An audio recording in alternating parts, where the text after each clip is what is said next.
Chosen one, stop for a moment. Do not scroll, do not look away. Something happened before you opened this, and you did not see it happen, because it did not happen in a place your eyes can reach. There was a filter. There was a narrow gate that most of the world walked past without ever knowing it was there, and you passed through it. Not because you were perfect, not because you were strong, not because you had everything figured out. You passed through it because something inside you refused to fully die, even when life pressed down on it with all its weight. That refusal, that small stubborn flame you thought was weakness, was the exact frequency the filter was listening for. Type Amen if you can feel the weight of what I am telling you right now.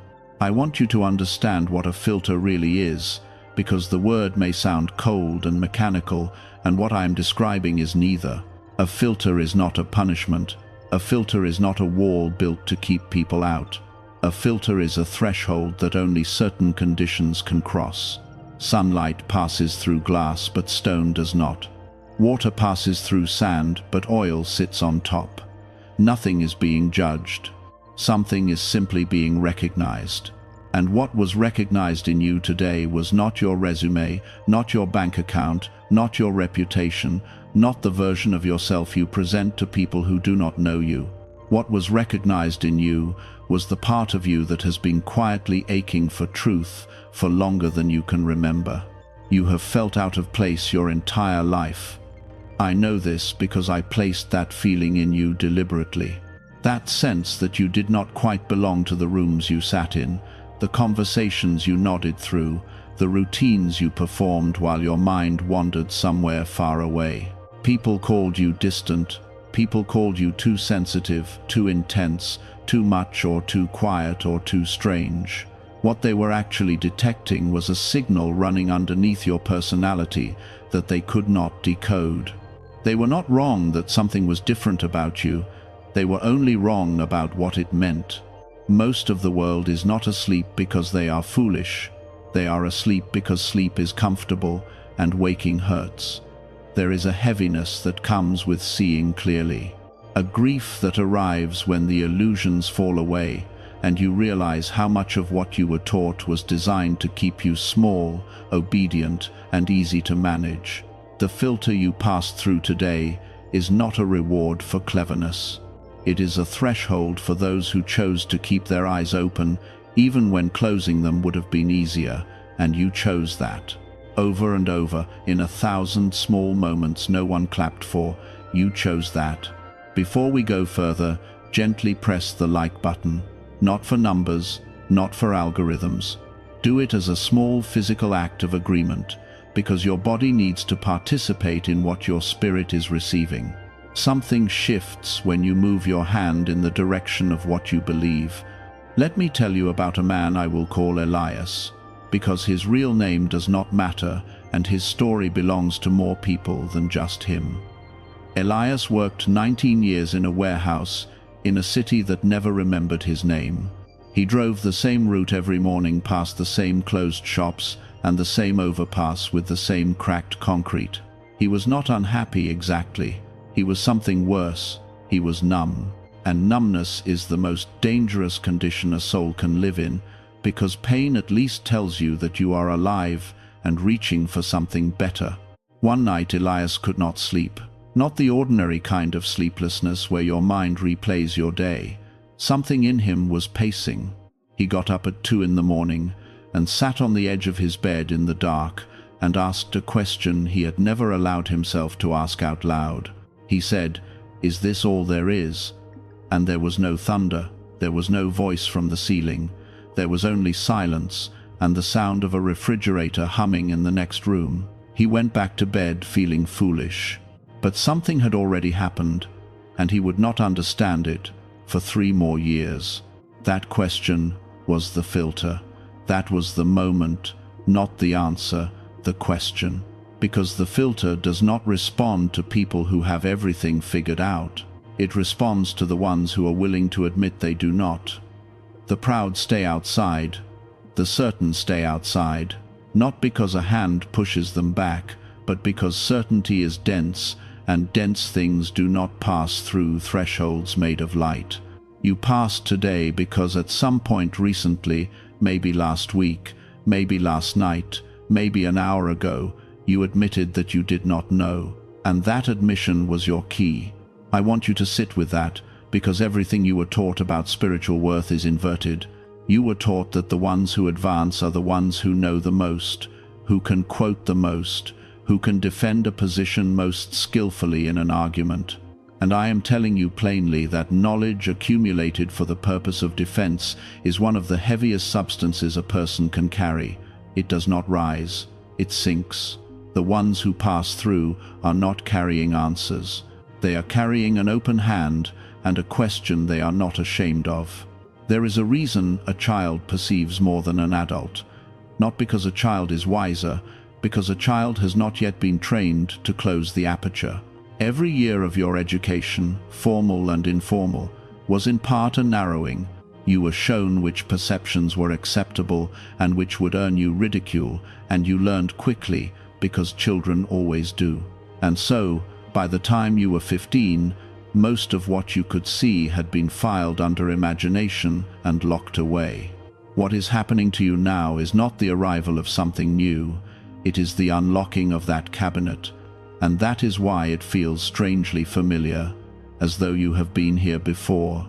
You have.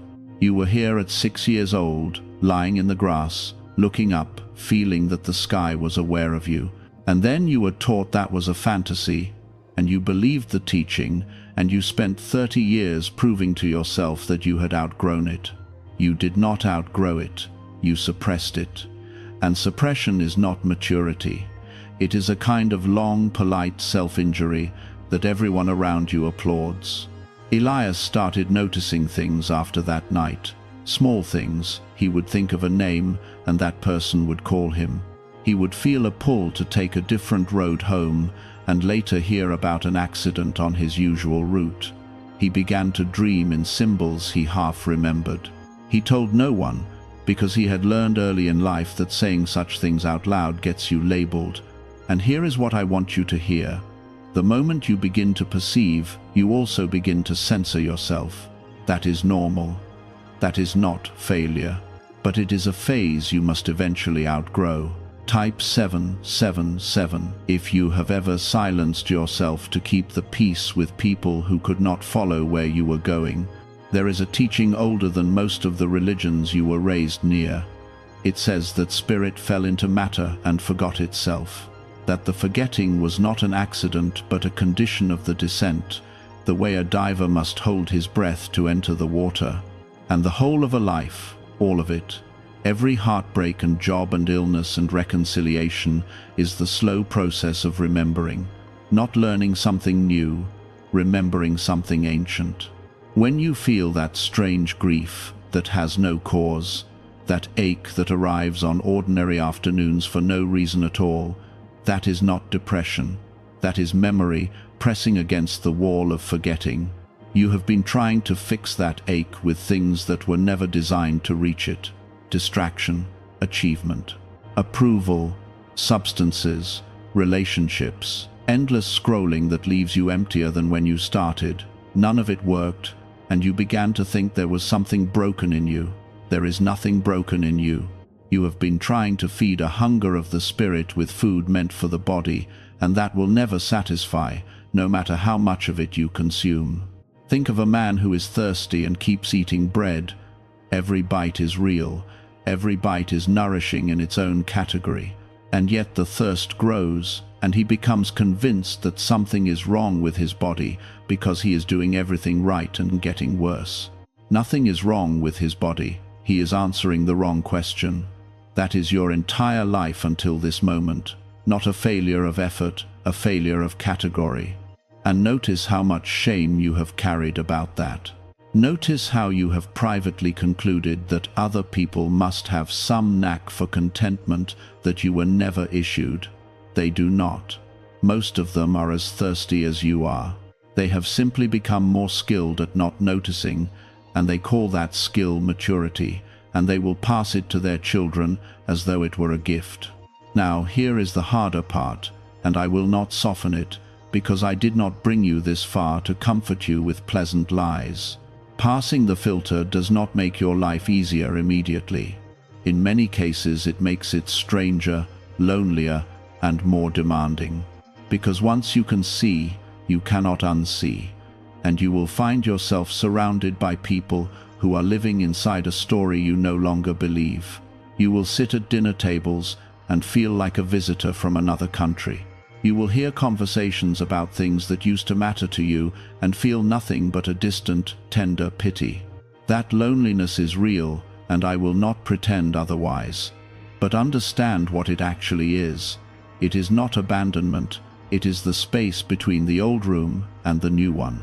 Every threshold has a corridor, and corridors are empty by design. If the corridor were full, you would stop walking. The emptiness is what keeps you moving forward. I want to describe that corridor precisely, because people abandon the walk mostly out of misdiagnosis. They interpret the emptiness as evidence that they took a wrong turn. Here is what the corridor actually feels like from inside. You will feel a low hum of dissatisfaction with things that used to reliably satisfy.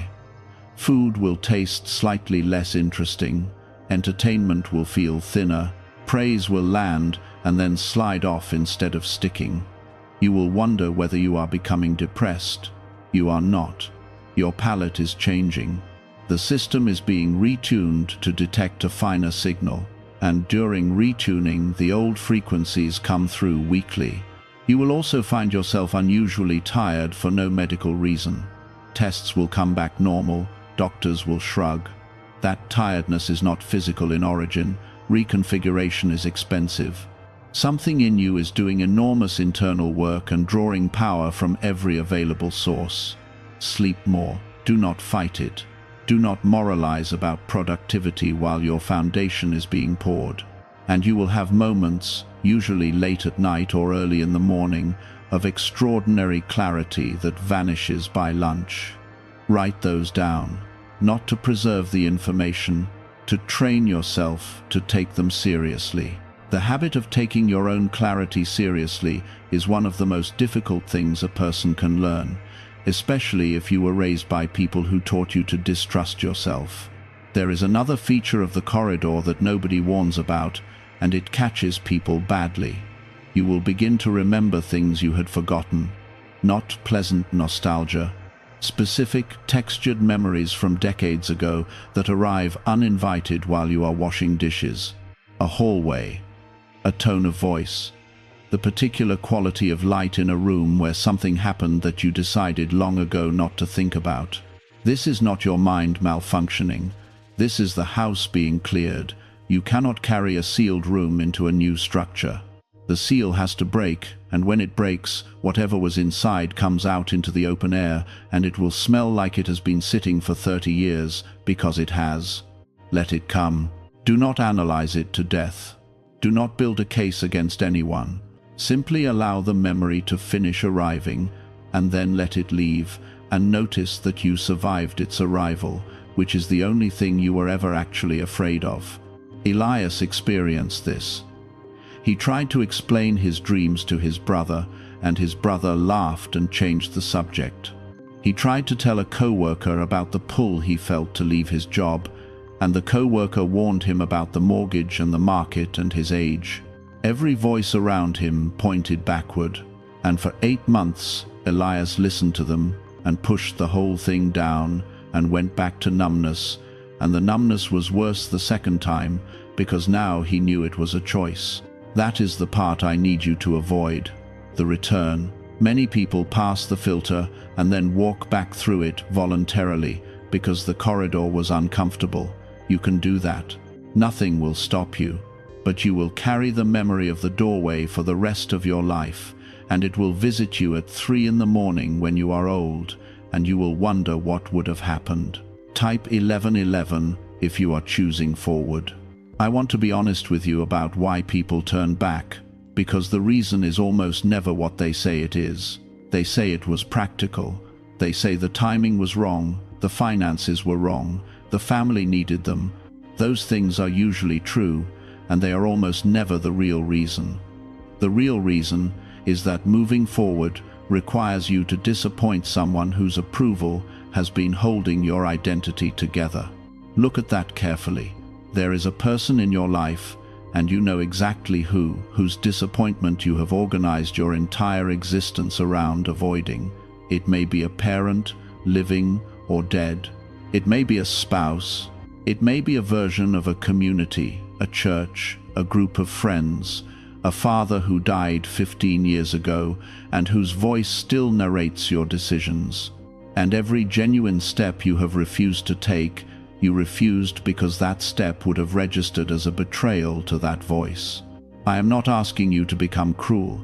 I am asking you to notice that you have been living a borrowed life to keep a ghost comfortable, and the ghost is not comforted. The ghost does not know. Only you are paying, and you have been paying daily for decades in the currency of your one and only life. And I want to say something about that particular voice, because you have confused it with conscience, and they are not the same thing. Conscience speaks about actions. That voice speaks about your worth. Conscience says, that was unkind, repair it. That voice says, you are the kind of person who is unkind, and you always will be, and everyone will find out eventually. Learn the difference, and half your suffering ends this year. One voice is trying to correct a behavior. The other is trying to maintain a verdict. You are not required to keep enforcing a sentence you never had a trial for. What eventually moved Elias was not a miracle. It was a small humiliation. He was passed over for a position he had not even wanted, given to a man half his age who did not know the work. And Elias stood in the parking lot afterward and felt something in his chest go quiet and firm at the same time. Not anger, resolution. He understood in that moment that he had been waiting for permission from a system that would never give it, and that waiting had cost him 19 years. Sometimes the door does not open with light. Sometimes it opens with a closing. Sometimes what you experience as rejection is a hand turning your body around so you face the direction you were always supposed to walk.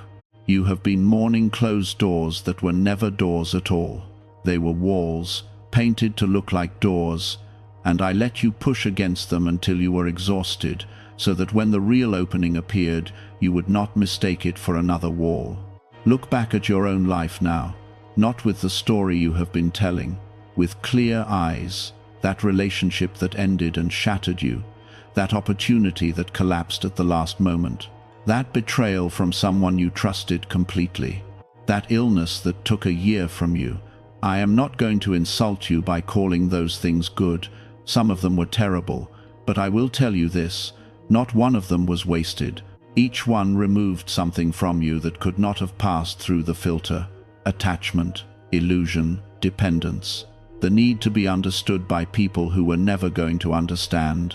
Every filter has two functions. It permits and it strips. What passed through today was not all of you. It was the essential part of you, and the rest was left at the threshold, the way a traveler leaves heavy luggage at a border. You have been grieving that luggage.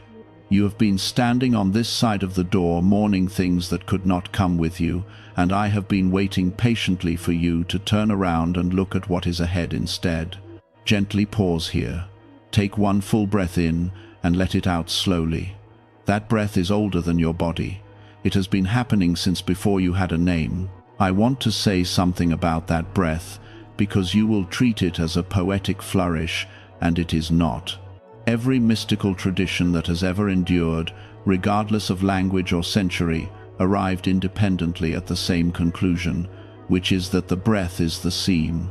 It is the only function of your body that operates both automatically and voluntarily. It runs without you, and yet you can take hold of it. That is not a biological accident. That is a hinge, deliberately installed, connecting the part of you that is managed and the part of you that chooses. When you place attention on the breath, you are standing at that hinge. You are neither fully in the machine nor fully outside it. And that position, held even for 60 seconds, does something to a person that 1,000 pages of reading cannot do. You do not need a technique, you need repetition. 60 seconds, several times a day, at the hinge. That is the entire practice that has produced more genuine transformation than every philosophy ever written. Now let me tell you what the filter actually measured, because you will want to know, and knowing will change how you walk from here. It did not measure your goodness. Plenty of people who consider themselves good are still fast asleep, performing kindness for the mirror. It did not measure your suffering. Suffering alone purifies nothing. There are people who have suffered enormously and grown only harder. It did not measure your belief. Belief is cheap. Anyone can believe. Belief costs nothing until it is tested. What it measured was your response to the unexplainable. Every person alive encounters moments that do not fit the story they were given, a coincidence too precise, a knowing that arrives without evidence, a dream that repeats, a stranger who says the exact thing you needed to hear. Most people file these moments away and never think of them again, because to take them seriously would require rebuilding everything. But you did not file them away, you kept them. You turned them over in your mind at night. You wondered. And that wondering, that refusal to dismiss what you could not explain, is what carried your name across the threshold. Type 222. If you have kept moments like that hidden inside you for years, I want to name a few of them, and I want you to notice whether your body reacts, because your body remembers what your mind has filed away. There was a moment when you were young, before you learned to doubt, when you were absolutely certain that something was present in a room with you and that it was not hostile. You have explained it away since. Your body has not. There was a night when you should not have survived something, and you did, and everyone called it luck. And you nodded along, and privately you have never once believed that it was luck. There was a person you met briefly, perhaps for an hour, perhaps once, who said something so precisely aimed at the wound you had told no one about that you went quiet for the rest of the day. You have thought about that person more than makes sense for the amount of time you spent together. There was a moment of pure grief, the worst one, when you were entirely alone, and for about 90 seconds something held you. You had no words for it then, and you have none now, and it is the one experience you have never attempted to describe to anybody, because you knew instinctively that language would ruin it. Those are not stories, those are data, and you have been discarding your own data for years because a culture that cannot measure something has decided it does not exist. Consider how strange that is. In every other area of your life, you are a reasonable person who weighs evidence. You would not dismiss a doctor because his findings were inconvenient. You would not ignore a pattern in your finances because it did not match your expectations. But in this one domain, the one that concerns the actual nature of your existence, you have adopted a rule that no serious person would apply anywhere else, which is that experiences that cannot be shared publicly must be treated as though they never occurred. By that standard, love does not exist, grief does not exist, the taste of anything does not exist. Every experience that has ever mattered to a human being is unverifiable from the outside, and yet you organize your whole life around those experiences without hesitation until the moment one of them points beyond the material, and then, suddenly, you demand a level of proof you have never required of anything else. That is not skepticism. That is a trained flinch, and you can untrain it. Elias quit his job at 47 with $11,000 saved and no plan. This is not advice. I am not telling you to do that. I am telling you what he did, and I am telling you it was terrifying, and I am telling you that for the first 4 months it looked exactly like a mistake. He ate poorly. He borrowed money from a cousin. He lay awake, calculating how many weeks he had left. And in the middle of that, in a public library on a Tuesday afternoon, because he could not afford anything better to do, he found a book on a shelf that someone had shelved incorrectly. It was a book on ancient contemplative practice, written in a plain style, translated badly. He read it in 3 days. And in it he found described precisely, in language written more than 1,000 years before his birth, the exact experience he had been having and could not name. He sat in that library and wept openly in front of strangers, because for the first time in his life he understood that he was not broken, and he was not alone, and he was not the first.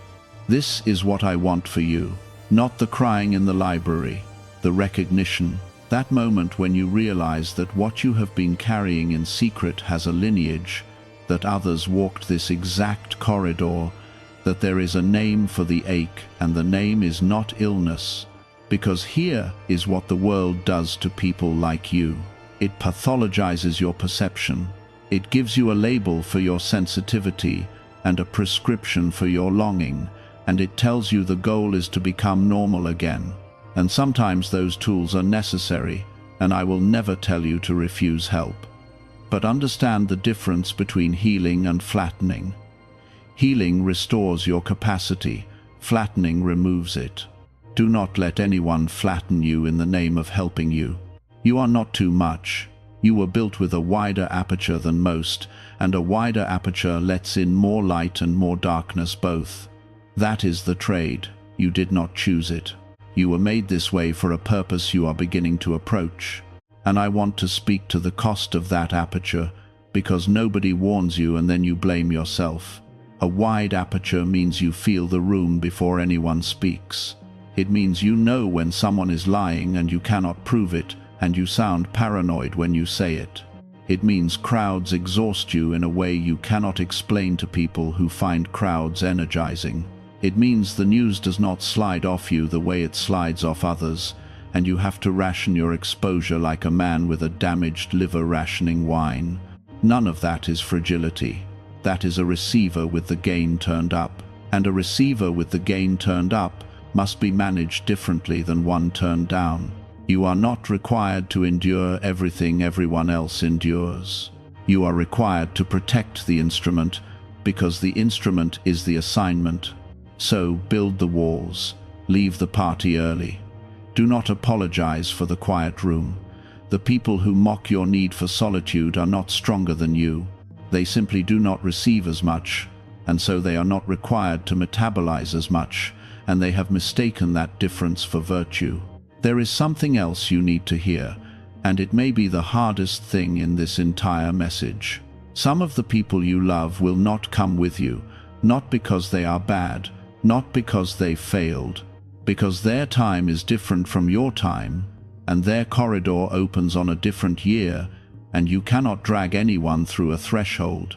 You can only walk through it and let the light spill backward. You have been exhausting yourself trying to wake people who are not finished sleeping. Every argument, every attempt to explain, every time you shared something precious and watched their eyes go flat.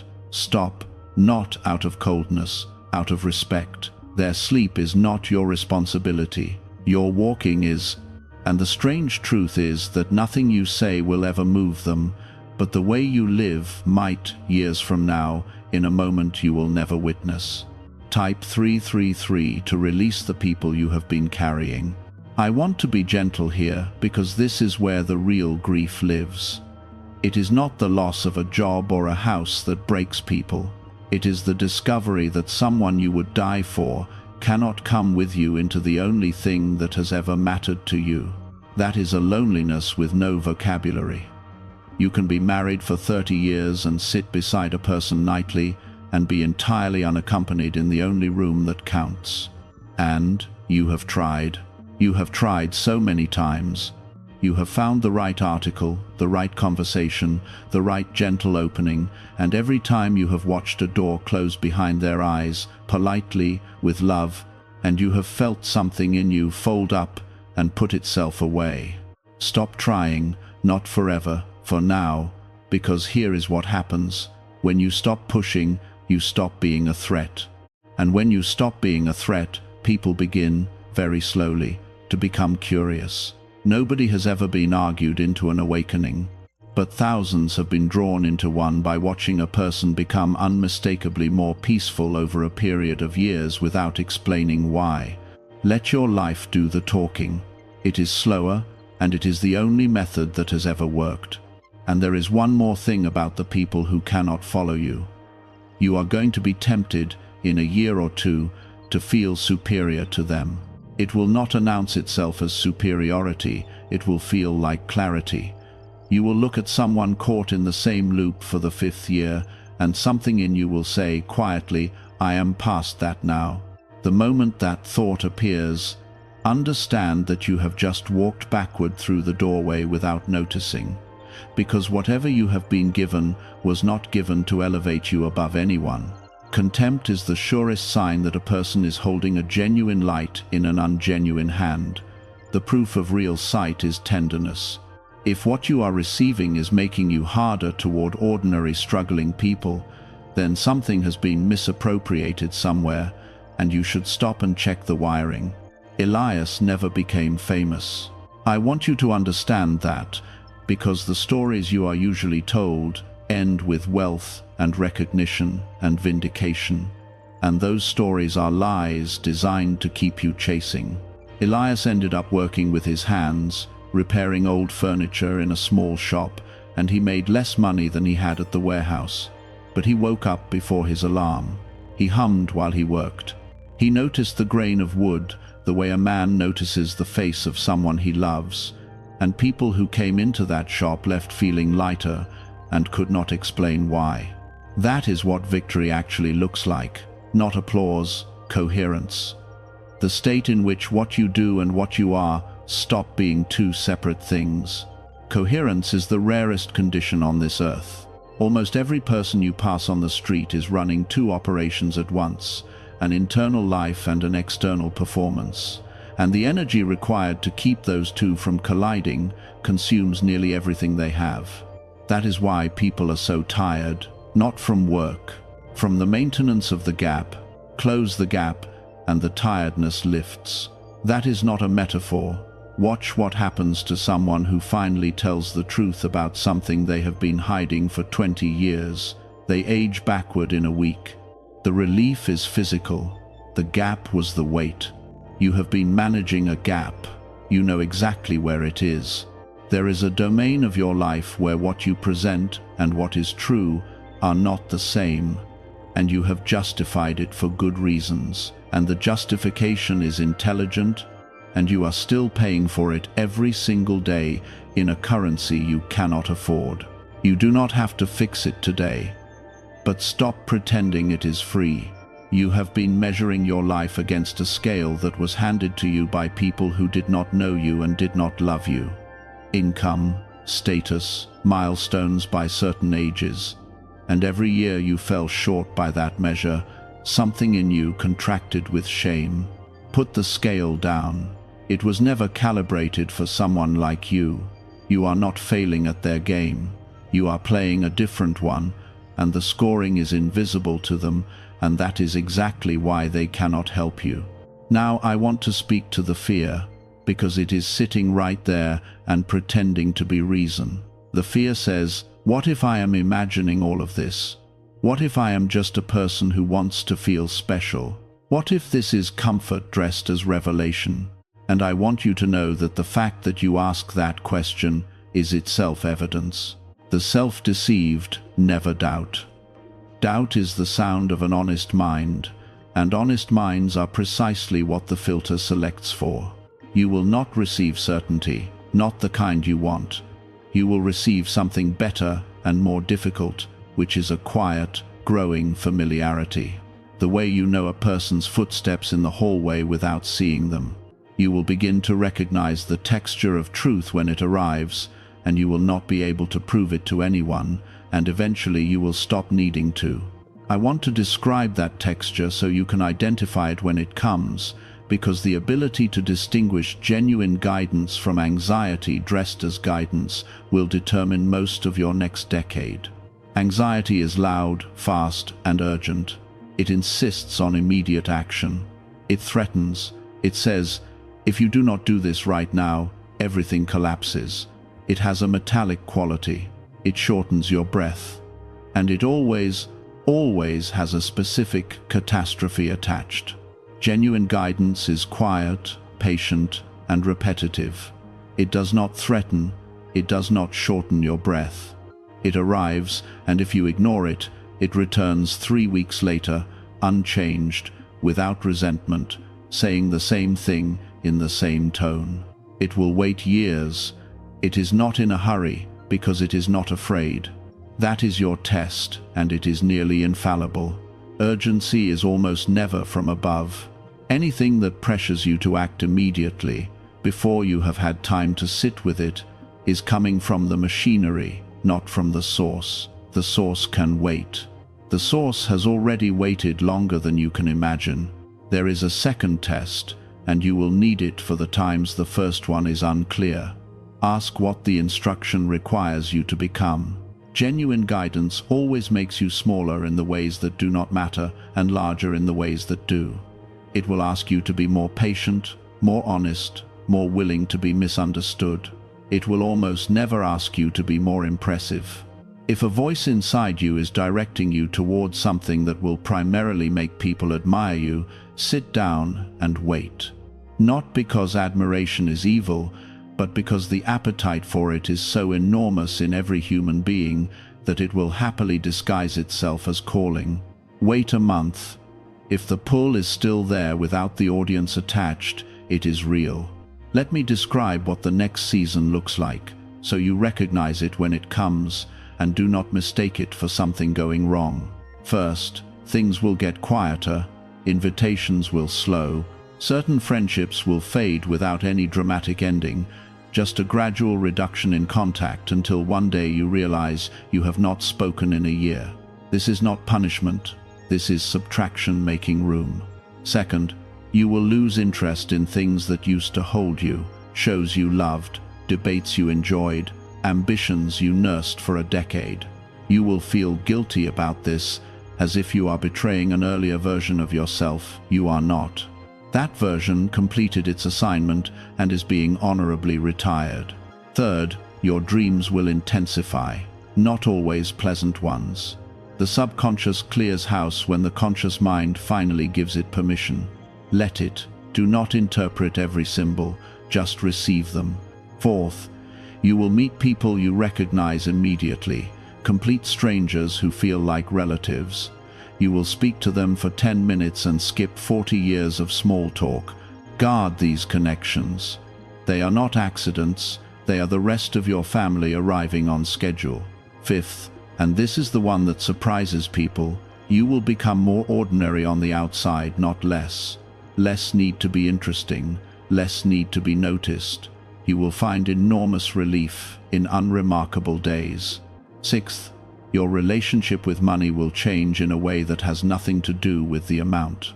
You will stop experiencing money as a measure of your worth and begin experiencing it as a tool with a specific function, like a hammer. This sounds small. It is one of the largest liberations available to a human being, because almost every anxiety you have carried has had a financial mask on it. Seventh, you will develop an unusual tolerance for not knowing. Questions that once demanded resolution will become comfortable to hold open. You will find yourself saying, "I do not know," without discomfort, and people will find it unnerving, because a culture built on confident opinions has no category for a person at peace with uncertainty. Eighth, your relationship with time will loosen. You will stop experiencing the day as a container you must fill with justification. There will be afternoons where you accomplish nothing measurable and feel no guilt about it, and that absence of guilt will feel almost illegal at first because you were raised inside a system where rest had to be earned and could always be revoked. Ninth, you will find yourself moved by things that used to seem sentimental. An old man crossing a street slowly, a stranger's kindness to a child, the particular way light falls through a window at the end of an ordinary day. You will feel your eyes sting at things that would have embarrassed you 5 years ago, and you will understand that this is not weakness arriving but armor leaving. 10th, and this one takes longest, you will stop needing your story to be understood. Right now, there is a version of your life you desperately want someone to hear correctly. The full account, with the context, with the reasons, with the parts that would explain why you did what you did. You have rehearsed it. And somewhere in the next few years, you will notice that the urge has faded, and that you no longer require any human being to hold an accurate record of you, because something else already does. Type 1212 if you have already begun to feel some of these. Now understand what you are being asked to do, because there is an assignment attached to this, and it is not optional forever. You are not being awakened for your own comfort. Nothing in this creation exists solely for itself. The sun does not warm itself. The river does not drink from itself. What has been opened in you was opened so that it could pass through you into places that cannot receive it directly. You do not need a platform. You do not need credentials. You do not need to become a teacher or start anything or announce anything. The transmission happens through presence, through the way you listen, through the steadiness you carry into a room where everyone else is panicking. Someone in your life is going to fall apart in the next 18 months, and you are going to be the person who does not flinch, and that will matter more than 1,000 words. You were not chosen because you were the best. You were chosen because you were available, because when the pressure came, you did not close. You cracked open, and light gets in through cracks, and light gets out through them too. I want you to consider how many of the most important interventions in your own life came from people who had no idea they were intervening. A teacher who said one sentence in passing that redirected a decade. A stranger who held a door at the exact moment you were deciding whether the world contained any kindness at all. A neighbor who did not ask questions. None of them woke up that morning intending to alter a life. They simply were not closed, and something passed through. That is your job description, not brilliance. Permeability. And permeability requires that you stop performing. Performance seals a person. A performing man cannot be a conduit, because every channel in him is occupied by the effort of maintaining the image. That is why the most spiritually useful people you have ever met were slightly awkward, slightly unpolished, and entirely uninterested in how they came across. There is a version of this message that would tell you your problems are about to disappear. I will not tell you that. Your rent will still come due, your body will still age, people you love will still leave. What changes is not the content of your life. What changes is who is living it. The same events landing on a different person produce a different result entirely. Elias got sick 4 years into his new life. Nothing fatal, but serious enough to close the shop for 5 months. And he told a friend later that it was the least afraid he had ever been in his life, and he could not explain why, except that somewhere in those years he had stopped believing that his safety depended on his circumstances remaining stable. That is what I am building in you. Not a life without storms, a structure that does not require the absence of storms to remain standing. Gently, like this video if you want that structure. The gesture is small. What it agrees to is not. Let me tell you what that structure is made of, because you will want to know whether it can be built deliberately or whether it only arrives by accident. It is made of 3 materials, and all 3 can be practiced. The first is the habit of noticing where you actually are, not where you fear you may be, not where you were last year. Right now, in this second, are you safe? Almost always the answer is yes, and almost always you are suffering about a moment that is not occurring. That one habit, practiced for a year, dismantles most anxiety at its foundation. The second is the habit of not requiring an outcome in order to act well. Most people can only behave decently when they expect it to be reciprocated or witnessed. A structure that stands in storms is built by people who kept behaving the same way when nobody noticed and nothing came back. Every one of those unwitnessed acts is a brick. The third is the habit of gratitude for what was not earned. Not gratitude as a performance, gratitude as an accounting correction. You have systematically overcounted your contributions and undercounted your gifts, because that is what the ego does to maintain the illusion of control. Correct the ledger daily, and something structural changes in you within weeks. 3 materials: presence, integrity without audience, corrected accounting. That is the whole architecture. Everything else is decoration. And notice what is absent from that list. There is no requirement to be talented. There is no requirement to be well-spoken, well-educated, well-connected, or well-liked. The 3 materials are available to a prisoner, to a person in a hospital bed, to someone who cannot read, to a man with no money and no prospects and no reputation left to protect. That is deliberate. Whatever built this world did not intend for its highest condition to be purchasable, or the poor would have no chance, and the poor have always had the best chance. I want to speak now to the part of you that feels late. There is a specific grief that belongs to people who wake up in the second half of their lives, and it sounds like this. If only I had known this at 25. If only I had not spent those years. If only. And that grief is real, and I will not dismiss it. But listen carefully. You could not have received this at 25.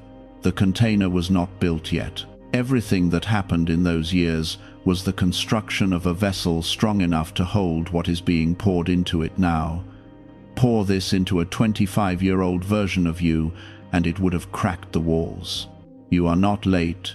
You are precisely on the schedule that your particular soul required, and the schedule was not designed for efficiency. It was designed for depth. There are people who arrive early and stay shallow. There are people who arrive late and go all the way down.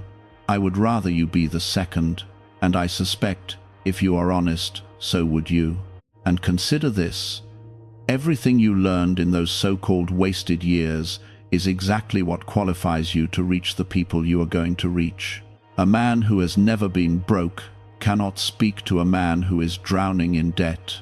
A woman who has never been betrayed cannot sit with a woman whose marriage just detonated.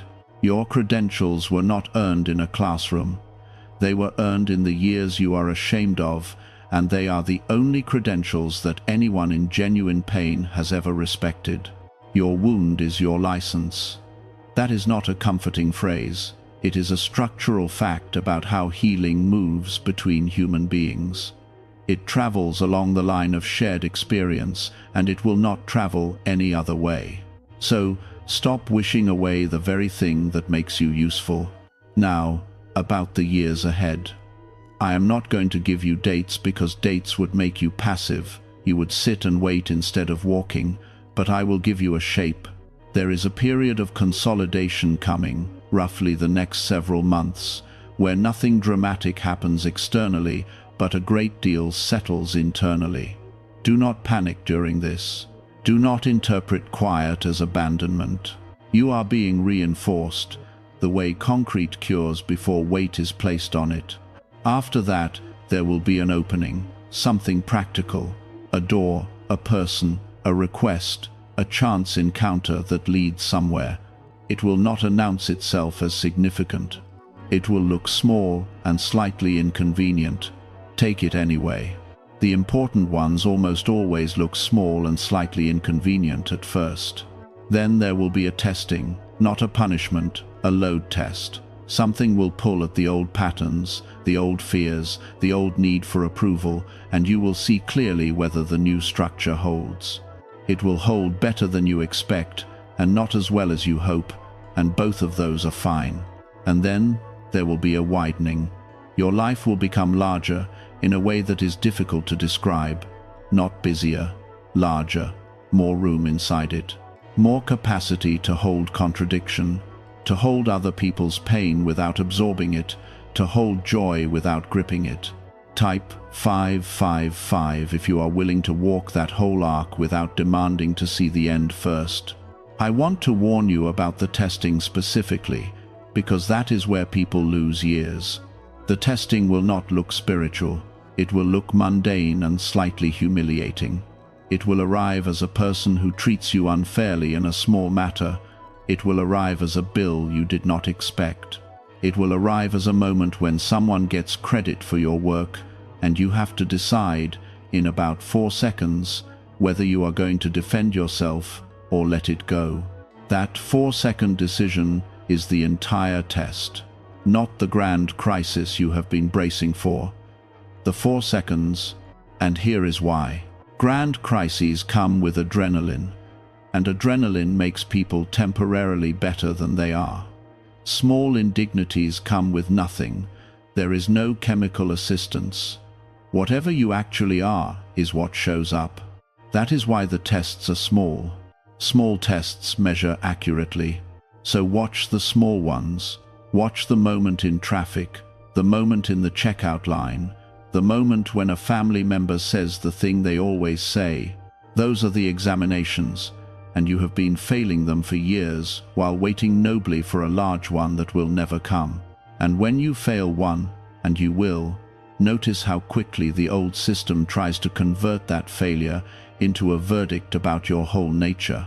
You will snap at someone, and within 90 seconds, you will have concluded that none of this is real, that you have not changed, that you are the same person you always were and always will be. That conversion from a single event into a permanent identity is the oldest trick running inside a human mind. Refuse it. You lost 4 seconds. That is all that happened. 4 seconds is not a life. Return to the practice the same afternoon without ceremony, and the failure loses its power to recruit you.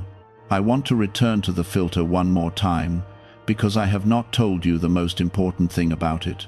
It was not built to keep you out. It was built to keep you findable. In a world of 8 billion signals, a threshold that responds to a particular frequency is not a wall. It is an antenna. It is how you get located. All those years you felt unseen, invisible, passed over, walking through your days convinced that nothing was watching, you were being tracked by something that does not use eyes. Every honest question you asked in the dark was a beacon. Every time you refused to become bitter when bitterness would have been justified, the signal strengthened. Every time you gave without an audience, the signal strengthened. You thought you were shouting into nothing, you were being triangulated, and today the location was confirmed, and this message found you, and that is not a small thing. There are people who will see this same message and feel nothing, not because they are lesser, because their frequency has not yet resolved. You felt something. You are still here at this depth of the message, which most people never reach. That is the confirmation, not a sign in the sky. Your own attention held longer than usual on something that offered you nothing material. I want you to think about the moments in your life that raised the signal, because you have been evaluating your life by entirely the wrong events. The signal did not rise when you got the promotion. It rose the night you sat with a friend until 4 in the morning and said almost nothing and did not check your phone once. It did not rise when you won the argument. It rose the time you were completely right and you chose not to say so, because saying so would have destroyed someone who was already destroyed. It did not rise on your wedding day with all the photographs. It rose in year 7 on an ordinary Wednesday when you stayed after you had genuinely considered leaving and told no one about the consideration. It did not rise when you gave the large amount publicly. It rose when you gave the small amount and made sure it could not be traced back to you. It did not rise when you finally received the apology you had waited 11 years for. It rose the year before that, when you decided you could live without it, and meant it, and stopped rehearsing the speech. Your entire life, the events that mattered were the ones nobody photographed. And you have been grieving a resume while quietly assembling something enormous and invisible. Now let me tell you what to do tomorrow morning, practically, because revelation without practice evaporates within a week. When you wake, before you touch anything electronic, sit up and be still for 2 minutes, not praying, not asking, not visualizing outcomes. Just present, with your eyes closed, noticing that you exist. That is the entire exercise. It sounds absurdly simple, and it will be harder than you expect, and it will change more than anything complicated would. During the day, when you catch yourself rehearsing arguments with people who are not present, stop. That rehearsal is the old system running. Return to your breath, return to the object in front of you, the wood, the keyboard, the steering wheel, the face of the person speaking. At night, before sleep, name one thing that happened that you did not orchestrate. One small, unearned good. A green light, a kind word, the sky. Naming it trains your perception to notice a category of event you have been filtering out your whole life. That is it. 3 practices, no robes, no incense, no membership required. Do them for 40 days and tell me nothing has changed. Type Amen if you are committing to those 40 days. There will be days you forget. There will be weeks you abandon it entirely. When you notice, simply begin again without the ceremony of self-punishment. The self-punishment is not humility. It is ego wearing a disguise, and it wastes more time than the original lapse ever did. I want to add something about the first practice, because most people abandon it in week 2 for a reason they misinterpret. In the first days, the stillness will feel pleasant. That is the novelty. In week 2, it will feel unbearable, and your mind will produce an avalanche of tasks, memories, and urgent thoughts precisely at the moment you sit down. You will conclude that you are bad at it. You are not bad at it. You are finally hearing what has been running underneath your entire life. That noise was always there. You simply had never turned the volume of the world down far enough to notice it. Hearing the noise is not failure, it is the first result. Sit through it, do not fight it, do not follow it, let it run like water through a pipe. And somewhere around week 4 or 5, without any effort on your part, there will be a gap. 2 seconds of nothing. And in those 2 seconds you will understand something that 10,000 words cannot deliver, which is that you are not your thoughts, you are the thing that noticed them. That single realization has ended more suffering than every medicine ever invented. And once you have it, even briefly, you cannot fully lose it. You will forget it 1,000 times. You will be swept up in fear and anger and self-pity and behave exactly as you always have. But some flaw has been installed underneath you that was not there before, and the fall now stops sooner. That is the whole progression. Not the elimination of falling, the shortening of the fall. I want to address one more thing before I release you, because it sits in almost everyone who receives a message like this, and if it goes unaddressed, it will rot underneath everything. You are wondering if you are worthy of this. You have done things you have not told anyone. There are memories that make your stomach drop when they surface unexpectedly. There are people you hurt, versions of yourself you are ashamed of, cruelties you rationalized at the time and cannot rationalize now. And a voice in you is saying, if this message knew what I actually am, it would not be speaking to me. It knows. That is the entire point. Nothing was hidden. The filter did not scan a curated version of you. It scanned all of it, including the parts you have never confessed, and it passed you anyway. And if that offends your sense of justice, then your sense of justice is smaller than what is happening here. Guilt is useful for about 90 seconds. It points at something and says, that. After 90 seconds it becomes an indulgence, a way of remaining the center of the story while appearing humble. Take the pointing. Discard the rest. Make what repair you can make. Let the unrepairable go, not because it did not matter, but because carrying it does not undo it, and does prevent you from becoming someone who would not do it again. You are not the worst thing you have done. You are also not the best.